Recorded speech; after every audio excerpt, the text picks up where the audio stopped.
اس لباس میں نکل رہی ہے، وہ لباس پہن کر بھی بھرنا ہے۔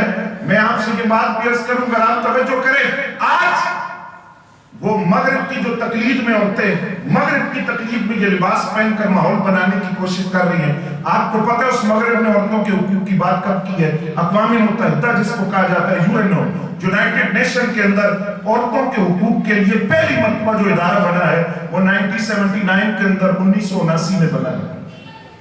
1900 اور فیمینزم ایک تحریک ہے جو عورتوں کے حقوق کے لیے شروع کی گئی، وہ کب شروع ہوئی؟ اس کو بھی 100 سال بھی نہیں ہوئے، وہ بھی مغرب میں شروع کی، اور میرے نبی نے حقوق کب دیے؟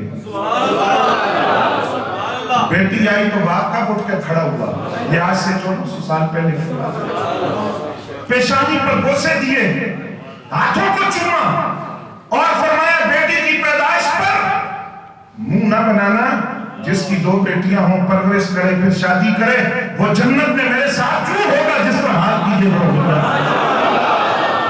فرمایا یہ بیٹیاں کل اپنے ماں باپ کے لیے جہنم کے سامنے دیوار بن کر کھڑی ہو جائیں گی، رکاوٹ بن جائیں گی، یہ میرے نبی نے فرمایا۔ اگر آج سے 14 صدیوں پہلے اسلام کی تاریخ کے اندر کسی نے اپنی زوجہ کے وصال کے بعد میں ان کی سہیلیوں کو گوشت بھیجا اور یہ کہا کہ میری بیوی کی روح قبر میں خوش ہوگی، تو وہ میرے نبی ہیں جنہوں نے خدیجہ الکبریٰ سے محبت کر دیا۔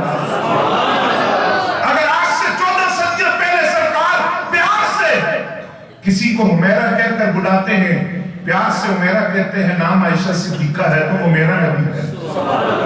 وہ خواتین کے حقوق میرے نبی نے بیان کیے اور فرمایا تم میں سے بہترین وہ ہے جو اپنے گھر والوں کے ساتھ بہتر ہے، اور فرمایا تم سب سے، میں اپنے گھر والوں سے سب سے زیادہ بہتر ہوں۔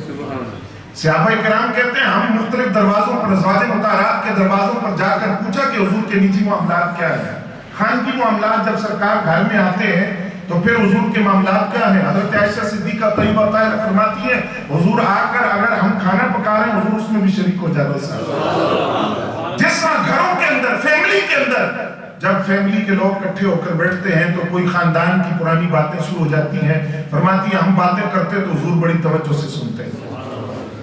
پھر سرکار اس وقت جب میں پانی پیتی تو مجھ سے پوچھتے کہ عائشہ تم نے کہاں منہ لگا کر پانی پیا؟ یہ مغرب آج کس منہ سے خواتین کے حقوق کی بات کرتا ہے؟ اگر آج سے 14 صدیوں پہلے کسی نے کہا ہے کہ الجنت تحت اقدام الامہات، تو وہ میرا نبی ہے۔ وہ سرکار نے فرمایا وہ عورت کا حق ماں کے روپ کے اندر میرے نبی نے بیان کیا، بیٹی کے روپ کے اندر میرے نبی نے بیان کیا، بیوی کے روپ کے اندر عورت کے احترام اور محبت کا درس وہ میرے نبی نے دیا۔ آج جس مغرب کی تقلید ہم کر رہے ہیں خدا کی قسم و تباہی کے علاوہ کچھ بھی نہیں ہے۔ ہمارے نوجوان بھی پینٹیں پہنتے ہیں، کوئی یہاں سے پھٹی ہے، یہاں سے پھٹی ہے، کوئی یہاں سے پھٹی ہوئی ہے، مغرب کی تقلید کے اندر۔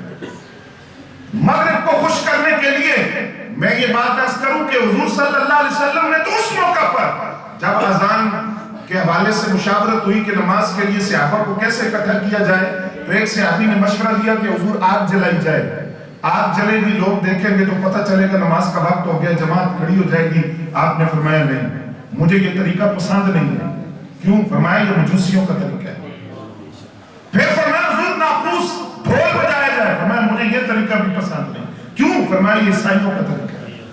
پھر حضور سینگ نما وہ باجا یا سور بجایا جائے، فرمایا مجھے یہ بھی پسند نہیں۔ کیوں؟ فرمایا یہ یہودیوں کا طریقہ ہے۔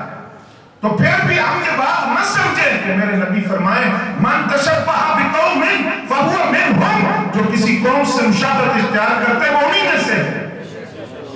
تو اس لیے رات جو مغرب آج خواتین کے حقوق کا ڈھڈورا پیٹ رہا ہے، ان کو پتہ ہی نہیں اسلام نے کیا احترام عورت کو دیا ہے، کیا مقام دیا ہے، عزت کا تاج کیا سجایا ہے۔ دہلی کے اندر نہ قحط سالی ہو گئی، بارش نہ ہوئی کافی دن، لوگ کٹھے ہو کر نکلتے رہے، دعائیں مانگتے رہے، بارش نہ ہوئی۔ ایک بندے کو خواب کے اندر سرکار دو عالم صلی اللہ علیہ وسلم نے فرمایا فلاں محلے میں جاؤ اور وہاں خاتون ہے، ان کے دروازے پر دستک دو اور ان سے صرف اتنا کہو کہ ان کا جو دوپٹہ ہے جو سر پہ لیتی ہے اس کے 2 دھاگے نکال کر تمہیں دے دیں۔ 2 دھاگے۔ اب وہ گھر تلاش کرتے کرتے پہنچے تو اس دور کے ایک ولی کامل حضرت نظام الدین مؤید رحمۃ اللہ علیہ کیا وہ اپنی چادر کے 2 دھاگے صرف دیتے ہیں. پھر نظام الدین المؤید سے پوچھا کہ یہ کیا حکمت ہے کہ چادر کے 2 دھاگے، اور حکم یہ تھا کہ ان دھاگوں کے توسل سے اللہ سے بارش مانگو. پوچھا کہ ان دھاگوں کے اندر حکمت کیا ہے اور وہ چادر کے اندر حکمت کیا ہے؟